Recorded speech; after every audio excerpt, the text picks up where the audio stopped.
حضرات، آپ کو یہ بات اچھی طرح سمجھ میں آ گئی ہوگی کہ ٹی وی اور ریڈیو جاندار کی تصویر کی وجہ سے اور اس کے علاوہ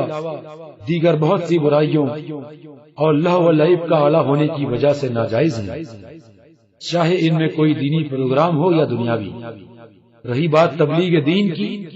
تو وہ صرف آواز سے ہو سکتی ہے،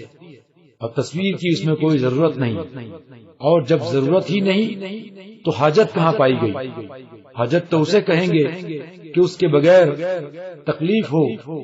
یا شدید مشقت، یہاں تو سرے سے ضرورت ہی نہیں، تو پھر کس طرح اجازت دی جا رہی ہے؟ سامعین کرام، ایک سوال یہ بھی کیا جاتا ہے کہ کیا یہ اختلاف حنفی شافعی اختلاف جیسا ہے؟ آئیے حضور تاج الشریعہ کی زبان فیض ترجمان سے اس کا جواب سماعت فرمائیں۔ ٹی وی کا مسئلہ، اس کو زبردستی اختلافی بنانا، یہ حبث ہے۔ تمام فقہا اور علماء کا اس بات پر اتفاق ہے کہ جاندار کی تصویر کھینچنا، کھچوانا، بنوانا، وہ کسی طور پر ہو، وہ چاہے جائے عظمت میں رکھی جائے یا چاہے توہین میں رکھی جائے، چاہے چھوٹی ہو یا بڑی ہو، اس کا بنوانا، پھینکنا، یہ سب ناجائز ہے، اور اس پر امام نووی نے اجماع نقل کیا، اور اس اجماع کو کسی نے آج تک رد نہیں کیا، اور احادیث جو متواتر بالمعنی ہیں ان میں اس کی حرمت جو ہے آشکار ہے۔ اس اجماعی مسئلے کو اختلافی بنانا یہ خود فساد عقیدہ ہے، اور یہ امام شافعی اور امام حنفی، امام اعظم ابو حنیفہ کا جیسا اختلاف نہیں ہے۔ یہ تو ایسا ہی ہے جیسے وہابی جو ہے اپنے اس کے لیے یہ کہیں کہ ہم میلاد کے بارے میں اختلاف کرتے ہیں، ہم اس کو ناجائز کہتے ہیں، آپ اس کو جائز کہتے ہیں، تو کسی کی جو ہے تفسیق اور تدلیل نہیں ہونا چاہیے، اس لیے کہ یہ اختلافی مسئلہ ہے۔ معزز سامعین کرام، ٹی وی ویڈیو کا اختلاف حنفی شافعی اختلاف کی طرح نہیں۔ اس مسئلے میں ناسخ و منسوخ کی بات کرنا کیسا ہے، اور یہ کہ شرعی احکام میں تبدیلی کب اور کس طرح ہوتی ہے، اس کی تفصیل حضور محدث کبیر سے سنیے۔ بسم اللہ الرحمن الرحیم، اللہم ہدایت الحق والصواب۔ امام اعظم ابو حنیفہ مجتہد مطلق تھے، امام شافعی بلا شبہ وہ بھی مجتہد مطلق، اور جتنے بھی مجتہدین مطلق گزرے ان کے اجتہادات کے بارے میں ہم کوئی اعتراض نہیں کر سکتے، مگر جس نے کسی امام کی تقلید قبول کر لی تو وہ دوسرے امام کی ان کے مختلفی مسئلے میں تقلید نہیں کرے گا، ورنہ وہ مقلد نہیں، وہ درجہ مجتہد میں ہو، اپنے کو سمجھتا ہے، یا یہ کہ وہ نفس کا غلام ہے۔ مثلا امام ابو حنیفہ نے فرمایا کہ عورتوں کے چھونے سے وضو نہیں ٹوٹتا، خون کے بہنے سے وضو ٹوٹ جاتا ہے۔ جسم سے خون بہے تو وضو ٹوٹ جاتا ہے، مگر بیوی کو ہاتھ لگا دے تو وضو نہیں ٹوٹتا۔ امام شافعی بالکل اس کے برعکس کہتے ہیں کہ بیوی کو اگر چھو دیا اپنے ہاتھ سے تو اس کا وضو ٹوٹ جاتا ہے، اور سر سے پاؤں تک اس کے خون بہہ جائے تو وہ جگہ دھو کر کے وہ نماز پڑھ لے، اس کا وضو نہیں ٹوٹا۔ اب ایک آدمی شافعی ہے، اس نے اپنی بیوی کو چھوڑ دیا، ارے یار چلو امام ابو حنیفہ کے نزدیک تو جائز ہے، وضو نہیں ٹوٹا، ہم نماز پڑھ لیں، تو اس شخص کو ہم یہ کہیں گے کہ اس نے اپنے امام کی تحقیر کی، تقلید نہیں کی بلکہ تحقیر کی، اور اس کے لیے یہ جائز نہیں تھا کہ وہ نماز اپنی اس طرح پڑھے۔ اور جب خون بہ گیا ایک حنفی کا، اس نے کہا یار شافعی کے مذہب پر عمل کر لو، تو یہ اتباع نفس، اتباع ہوا ہے۔ میں اب یہ پوچھنا چاہتا ہوں کہ کیا مولانا الیاس قادری کو وہ منصب حاصل ہے جو امام شافعی یا امام ابو حنیفہ یا امام مالک کو منصب حاصل تھا؟ کیا یہ اجتہاد مطلق تو کیا اجتہاد فی المسائل کا بھی درجہ رکھتے ہیں؟ اجتہاد فی المسائل تو اور بات رہی، اصحاب تمیز میں سے بھی، اصحاب تمیز بھی بات الگ رہی، کیا وہ تلفیق کا بھی ڈھنگ جانتے کہ مسائل کو کیسے انتخاب کیا جاتا ہے؟ وہ بھی نہیں جانتے، تو پھر ان کو یہ حق کہاں سے پہنچتا ہے کہ وہ ٹی وی استعمال کرنے اور نہ کرنے کے معاملے کو حنفی شافعی کے اختلاف پر محدود کریں، بلکہ ان کو یہ چاہیے کہ وہ حنفی ہیں تو امام ابو حنیفہ کے فتوے پر عمل کریں۔ کیا امام ابو حنیفہ کا کوئی ایسا فتویٰ ہے کہ جو انہوں نے مووی بنانے کی اجازت دی ہو، یا تصویر کشی یا قلم سے تصویر بنانا، یا یہ اس طریقے پر کہ آدمی روشنی سے تصویر بنا دے کسی پردے سیمی پر یا اور کسی طریقے پر، اس کی کوئی جائز صورت انہوں نے بتائی ہے؟ نہیں، تو پھر ان کو امام ابو حنیفہ نے جو حرام کہا اس حرمت پر قائم رہنا چاہیے۔ امام شافعی نے بھی ویسے ہی کیا۔ اب یہ ان کا کہنا کہ حنفی اور شافعی کے اختلاف جیسا ہے، یہ بالکل بیجا بات ہے۔ اس صورت میں علماء کرام میں جو اصحاب تمیز ہیں وہی کوئی اس سلسلے میں باقاعدہ ترجیح و تصحیح کے کام کر سکتے ہیں۔ مطلب یہ ہے میرے کہنے کا کہ ائمہ تصحیح، ائمہ ترجیح، یہ لوگ تو اب رہے نہیں۔ اب جو ایک آخری چھٹے نمبر کا درجہ تھا وہ اصحاب تمیز کا تھا۔ میں نے بہت ٹٹولا علماء میں، تو میری نظر میں مفتی اعظم قبلہ کے بعد کوئی ایسا فرد نہیں نظر آیا جس کو اصحاب تمیز کے منصب پر ہم مان سکیں۔ اس لیے جب مسائل میں تغیر آتا ہے، کسی حاجت، ضرورت یا تعامل کی وجہ سے، ضرورت میں تو آدمی کو خود دعوت مل جاتی ہے، اجازت مل جاتی ہے، مگر حاجت، تعامل وغیرہ کے معاملے میں اس وقت تک ہم اس کی اجازت نہیں دے سکتے جب تک کہ اصحاب تمیز خود اس کی اجازت نہ دے۔ اب کون سے اصحاب تمیز رہے؟ اصحاب تمیز وہ علماء ہوتے ہیں جنہیں شریعت کے تمام احکام جو مذہب میں ہیں، جو اقوال ہیں، جو ائمہ کے اختلافات ہیں، جو ترجیح و تصحیح ہے اور جس کی تضعیف ہے، وہ سب کے سب ان کو ہر وقت مستحضر ہیں، وہ لوگ اصحاب تمیز ہوتے ہیں۔ اس وقت کون ہے جس کو استحضار ہو؟ اس وقت کا تو حال یہ ہے کہ لوگوں نے آواز پہنچانے اور صورت پہنچانے کو ایک تھا برابر کر دیا، یکساں کر دیا۔ تو جب اتنی تمیز نہیں تو میں کیسے مان لوں کہ وہ اصحاب تمیز میں سے ہو گئے اور ان کو یہ منصب مل گیا کہ وہ فتویٰ کسی حاجت کی بنا پر یا تعامل کی بنا پر یا حرج کی بنا پر نہ کا ہاں کر دیں یا ہاں کا نہ کر دیں۔ یہ ان کو کہاں سے حق مل گیا؟ اس لیے مولوی الیاس صاحب کو اپنے فتویٰ دانی کا افسر نو جائزہ لے لینا چاہیے۔ وہ تو یہاں تک کہتے ہیں کہ قرآن کی بہت سی آیتیں منسوخ ہوئی، ویسے یہ منسوخ ہو گیا، اور انہوں نے یہاں تک کہہ دیا کہ بہت سے احکام جو رسول پاک کے زمانے میں شروع میں جائز تھے ناجائز ہو گئے، ناجائز تھے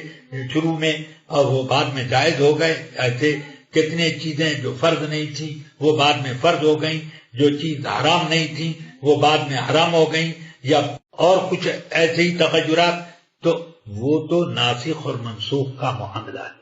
لیکن جب دین مکمل ہو گیا اور الیوم اکملت لکم دینکم واتممت علیکم نعمتی یہ آیت نازل ہو گئی، تب اس کے بعد کوئی چیز منسوخ ہوئی ہو تو بتایا جائے کہ کیا منسوخ ہوئی۔ ہاں یہ ضرور ہے کہ احادیث میں، قرآن کریم میں اور اجماع امت میں کچھ ایسی چیزیں قواعد ملتے ہیں جن سے ان نئے حالات کی وجہ سے کچھ احکام میں صورتاً تغیر ہوتا ہے، حقیقتاً نہیں۔ اعلی حضرت نے اس سلسلے میں باقاعدہ بحث فرمائی کہ امام کا ایک قول سوری ہوتا ہے اور ایک قول ضروری ہوتا ہے، کہ اگر وہ حالات جو اب ہیں امام کے زمانے میں ہوتے تو وہ اسی وقت کا حکم دیتے۔ مثال کے طور پر امام اعظم نے اور دیگر تمام ائمہ نے یہ فتویٰ دیا کہ عورتوں کا مسجد میں جماعت کے لیے حاضر ہونا ناجائز، یہ فتویٰ دیا۔ حضور اکرم صلی اللہ علیہ وسلم کی وفات کے بعد تک حضرت عمر رضی اللہ تعالیٰ عنہ کے زمانے میں بھی اور ان کے بعد بھی عورتیں مسجد میں آتی تھیں، نماز پڑھتی تھیں۔ حضرت عمر نے البتہ اس پر ناراضگی کا اظہار کیا۔ ام المؤمنین حضرت عائشہ نے یہ فرمایا، اس زمانے میں جو عورتوں نے اپنے حالات بگاڑ لیے ہیں، اگر حضور کے زمانے میں یہ حالت پیدا ہوتی تو لمنعہن من المساجد کما منعت نساء بنی اسرائیل، حضور ان کو مسجدوں سے اسی طرح روک دیتے جیسے بنو اسرائیل کی عورتیں روکی گئی۔ تو اس کا یہ مطلب تھوڑی ہے کہ یہ حکم منسوخ ہو گیا، اصل حکم یہی ہے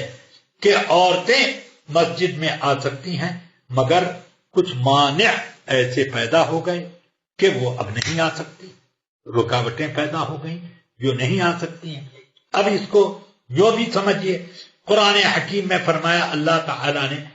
کہ خون حرام ہے، میتہ حرام ہے، خنزیر حرام ہے، یہ وہ سب حرام بتایا، اور یہ بھی فرمایا فمن اضطر فی مخمصۃ،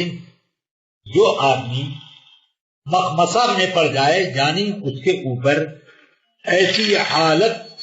آ جائے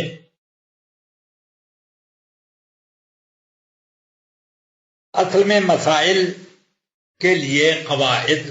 کتاب اور سنت سے متعین ہیں، جیسے قرآن حکیم میں فرمایا ما جعل علیکم فی الدین من حرج، کہ اللہ تعالی نے تمہارے لیے دین میں کوئی تنگی نہیں رکھی۔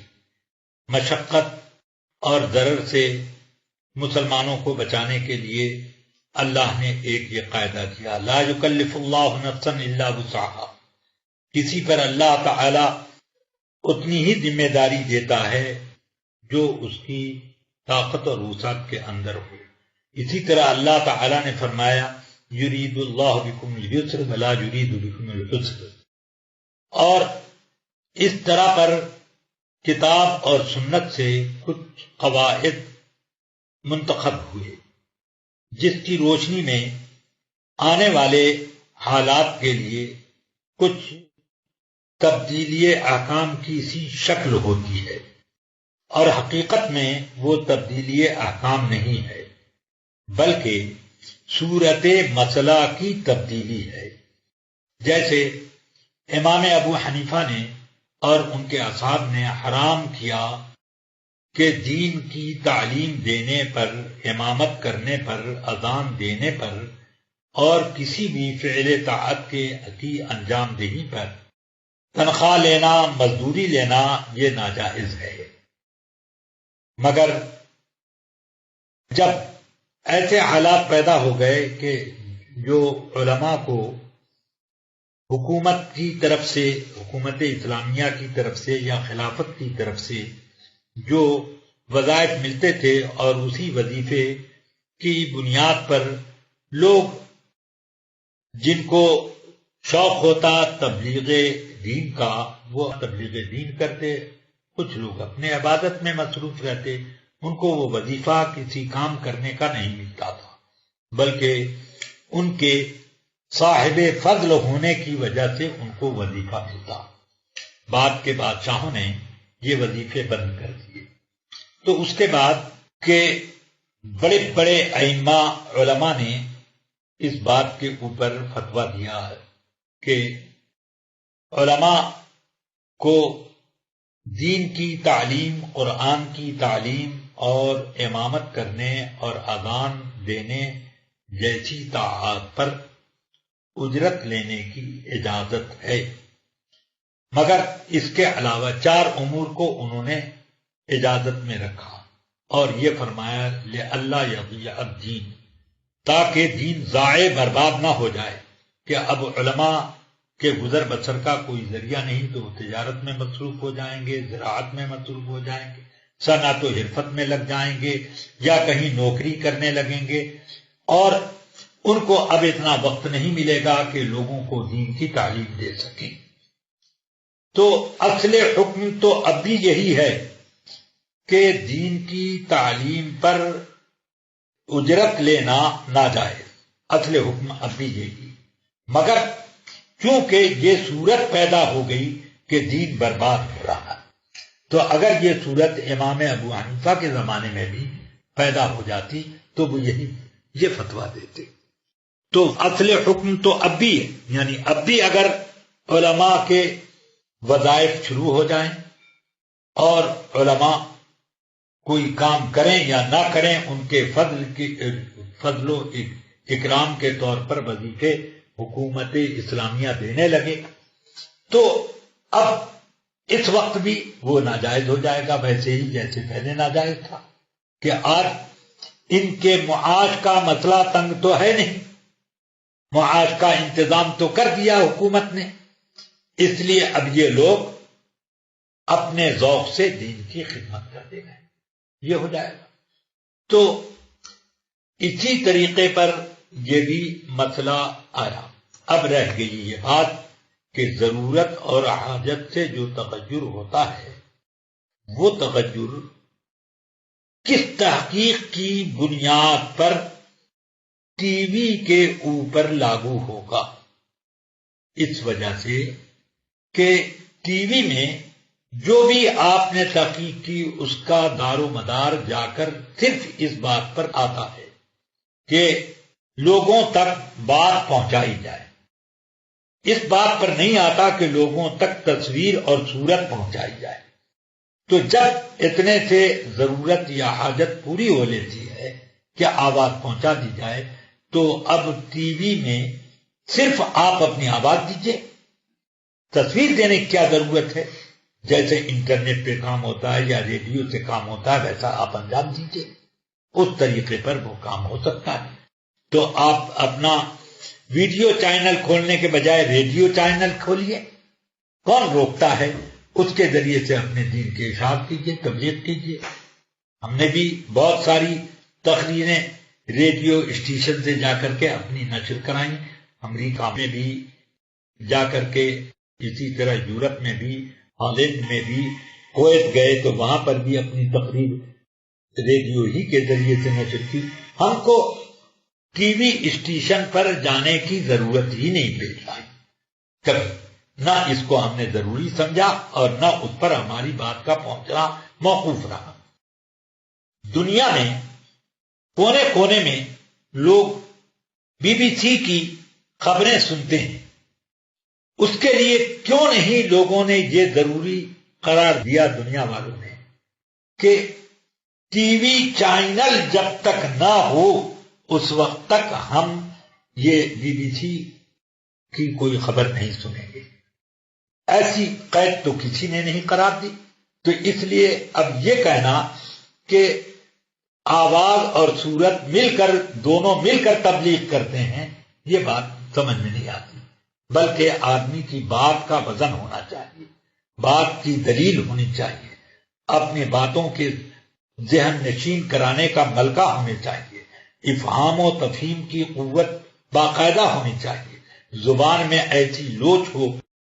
انداز بیان اتنا خوبصورت ہو کہ لوگ اس کے سننے کے لیے اپنا وقت صرف کرنے کے لیے خوشی خوشی راضی ہو جائیں اور خود بخود اس کی طرف ان کے دل میں کشش پیدا ہو، تب یہ سب کام ہو جائے گا۔ اور اس میں یہ بہانے بازی کرنا کہ یہ ایک محقق نے یہ کہا، ایک محقق نے ناجائز کہا، جس محقق نے ناجائز کہا اس نے اپنی تحقیق اپنے امام کی تحقیق پر رکھی، اور جس نے جائز کہا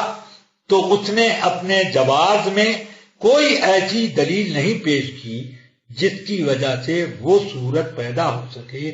جو صورت مسئلہ تبدیل ہونے کی وجہ سے حکم تبدیل ہو سکے، تو وہ صورت نہیں ہوئی۔ تو جب وہ صورت نہ ہوئی تو پھر یہ کہنا بالکل بے معنی ہے کہ ہم نے ایک محقق کے قول پر عمل کیا اور آپ نے دوسرے محقق کے قول پر عمل کیا، تو آپ کے محقق نے جو بات کہی ہے وہ بات باوزن ہے کہ نہیں، یہ کون طے کرے گا؟ کیا وہ لوگ جو کہ فتویٰ لکھنے اور فتویٰ کی زبان سمجھنے کی قوت ہی نہیں رکھتے، وہ لوگ یہ طے کریں گے، یا وہ طے کرے گا جو فتویٰ کی زبان بھی جانتا ہے، فتویٰ کے اصول و قواعد بھی جانتا ہے، فتویٰ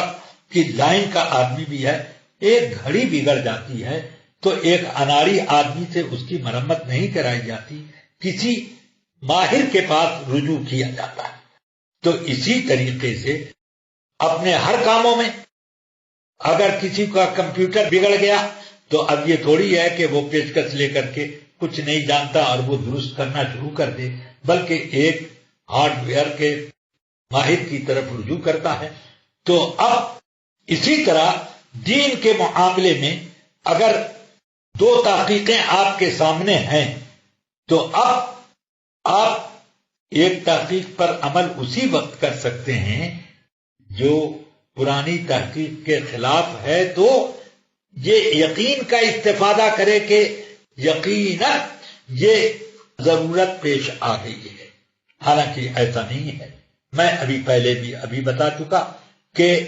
جتنے لوگ ٹی وی پر کام کرتے ہیں یا تو وہ اپنی تصویروں کو پہنچا کر اپنی شہرت چاہتے ہیں، یا یہ ہے کہ اپنا تعارف کروانا چاہتے ہیں، یا اور کوئی مقصد ہوتا ہے، ورنہ ان کی آواز دین کے کام کے لیے کافی تھی، بس اس کے علاوہ کچھ نہیں۔ اللہ تعالیٰ لوگوں کو ہدایت دے، واللہ تعالیٰ عالم بالصواب۔ حضرات، آپ کو یہ بات سمجھ میں آ گئی ہوگی کہ ٹی وی ویڈیو کے اختلاف میں حنفی شافعی اختلاف کی مثال پیش کرنا اور یہ کہنا کہ ہر آدمی اپنی تحقیق کر سکتا ہے اور اس پر عمل کر سکتا ہے، کسی کو برا بھلا نہ کہا جائے، ایسا کہنا غلط ہے۔ پہلی بات تو یہ کہ جس طرح امام اعظم مجتہد مطلق مستقل یا مجتہد فی الشرح تھے، اسی طرح حضرت امام شافعی بھی مجتہد مطلق تھے، اور مجتہد کے لیے تقلید منع ہے، رضوان اللہ تعالی علیہم اجمعین۔ حضرت امام شافعی اصول و فروع کسی چیز میں تقلید کے محتاج نہیں تھے۔ حضرت امام شافعی اجتہادی احکام خود استنباط کرتے تھے اور اس کے قاعدے اور اصول بھی خود بناتے تھے۔ اس زمانے میں یہ مرتبہ کسی کو حاصل نہیں، بلکہ اس زمانے میں تو سب سے آخری درجہ یعنی اصحاب تمیز بھی کوئی نظر آنا مشکل ہے۔ اصحاب تمیز ان کو کہا جاتا ہے جو ظاہر مذہب اور روایت نادرہ میں فرق کرنے کی قدرت رکھتے ہیں۔ اسی طرح قول ضعیف اور قول قوی اور اقوال میں امتیاز کر سکتے ہیں، مقبول و مردود اقوال میں فرق کر سکتے ہیں، جیسے صاحب کنز عبداللہ ابن احمد نصفی اور صاحب مختار عبداللہ ابن محمود موصلی وغیرہ۔ سامعین کرام، دوسری بات یہ کہ ان معاملات میں یہ بحث چھیڑنا کہ ہر کسی کو تحقیق کا حق حاصل ہے یا نہیں، اکثریت یہ کہہ رہی ہے اور اقلیت کا یہ فیصلہ ہے، کچھ علماء کا یہ فتویٰ ہے اور زیادہ علماء کا یہ فتویٰ ہے، فلاں مفتی جائز کہتا ہے اور فلاں آدمی ویڈیو بنواتا ہے، یہ سب کہنے کی ضرورت ہی نہیں، بلکہ وہ دلیل لائی جائے جو ان دلیلوں کو توڑ دے جن کی وجہ سے ٹی وی ویڈیو کو آج تک ناجائز کہا جاتا رہا ہے۔ اور منع کا فتویٰ دیا جا رہا ہے۔ آپ نے حضور محدث کبیر کی زبانی سن لیا ہوگا کہ بریلی شریف میں شرعی کونسل آف انڈیا کا ہر سال جو سیمینار منعقد ہوتا ہے اس میں پورے ملک سے مفتیان کرام کو دعوت دی جاتی ہے، اور جن مسائل پر بحث کرنی ہوتی ہے ان میں ہر کسی کو آزادی کے ساتھ اپنی اپنی بات رکھنے کا موقع دیا جاتا ہے، اور جہاں اختلاف نظر آتا ہے وہاں دلائل اور ثبوت کی مضبوطی دیکھی جاتی ہے۔ جو بات قرآن و حدیث سے زیادہ قریب ثابت ہو جاتی ہے اسے اس طرح تسلیم کیا جاتا ہے کہ ہر مفتی اس پر اتفاق کرتا ہے اور مطمئن نظر آتا ہے۔ اکثریت یا اقلیت یعنی ووٹنگ کے ذریعے فیصلہ نہیں کیا جاتا، جس طرح دنیاوی حکومتوں میں ہوتا ہے کہ پارلیمنٹ میں جس بات کی حمایت میں زیادہ ووٹ پڑے اس کو منظور کر لیا جائے، چاہے وہ فیصلہ مذہبی یا اخلاقی طور پر کتنا ہی غلط کیوں نہ ہو۔ آج کل تو یہ دیکھا جا رہا ہے کہ جن کو اپنی طبیعت کے مطابق یا کسی فرد یا تنظیم کی پسند کے مطابق فتویٰ دینا ہے تو وہ اس معاملے میں بریلی شریف سے دور رہتے ہیں، اور خاص کر شرعی کونسل آف انڈیا کی میٹنگ میں اس مسئلے کو لے کر شرکت نہیں کرتے، کیونکہ وہ جانتے ہیں کہ یہ شرعی کونسل آف انڈیا ہے جو اعلیٰ حضرت کے شہر میں اعلیٰ حضرت کے فیضان سے اعلیٰ حضرت کے سچے جانشین کی سرپرستی میں کام کر رہی ہے، جہاں کبھی شریعت کا سودا نہیں ہوتا اور کوئی دباؤ قبول نہیں کیا جاتا۔ اس کی میٹنگ میں وہ علماء ہوتے ہیں جن کے علم کا مقابلہ کوئی نہیں کر سکتا، اور ان کے تقوی اور پرہیزگاری کی مثال موجودہ دور میں نہیں ملتی۔ یہ وہ اکابر علماء اہل سنت ہیں جو بلا شبہ آج کے دور میں سب سے زیادہ معتمد و مستند اور محتاط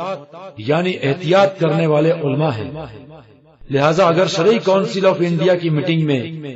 اپنے فتوے یا تحقیق کو پیش کریں گے تو اس کے ناقص ہونے کی کلئی کھل جائے گی، اور اس میں جو خامی یا غلطی ہے وہ سامنے آ جائے گی، پھر اس کو ماننے کے علاوہ کوئی چارہ نہ ہوگا، اور اپنا من پسند فتویٰ جاری کرنے کا خواب دھرا رہ جائے گا۔ اس لیے ایسے لوگ کبھی شرعی کونسل آف انڈیا کی میٹنگ میں اس طرح کے اہم مسائل کو لے کر شرکت نہیں کرتے۔ لہذا عوام کو چاہیے کہ وہ ایسے اہم مسائل خصوصاً حرام و حلال کے معاملے میں ہر کسی کے فتوے پر کان نہ دھریں، بلکہ آج کے پرفتن دور میں یہ کہنا غلط نہ ہوگا کہ ایسے اہم معاملات میں سب سے پہلے شرعی کونسل آف انڈیا بریلی شریف کے فتوے کو دیکھا جائے، پھر کوئی فیصلہ کیا جائے۔ سامعین کرام، جماعت رضائے مصطفیٰ ممبئی کے زیر اہتمام ایک زبردست ویب سائٹ kilkreza.com تیار کی گئی ہے۔ اسے آپ ضرور دیکھیں اور علماء اہل سنت کے بیانات ڈاؤن لوڈ کریں۔ ایک اور ضروری اعلان سن لیں، پاکستانی تنظیم منہاج القرآن کا بانی ڈاکٹر طاہر القادری سنی نہیں ہے بلکہ بد عقیدہ ہے اور دوسروں کو بھی گمراہ کر رہا ہے۔ حضور تاج الشریعہ اور حضور محدث کبیر وغیرہ اکابر علماء اہل سنت بہت پہلے ہی سے اس کی حقیقت سمجھ رہے تھے اور لوگوں کو ہوشیار کر رہے تھے، مگر اس وقت کچھ لوگوں کو یقین نہیں آ رہا تھا بلکہ اس کی تعریف کر رہے تھے، مگر اب اس کا کفر اور گمراہی بالکل کھل کر سامنے آ گئی ہے، اور اس نے اپنے اسٹیج سے وہ باتیں کہی یا کہلوائی ہیں یا ان کو برضا و رغبت سنا ہے جو صاف صاف کفر ہیں۔ لہذا اس کی گمراہی سے مسلمانوں کو محفوظ رکھنے کے لیے ایک ویب سائٹ tahirulpadri.com بھی تیار کی گئی ہے۔ آپ اس ویب سائٹ پر اس کے کفریات کا ثبوت دیکھیں اور اس سے خود بھی بچیں اور دوسروں کو بھی بچائیں۔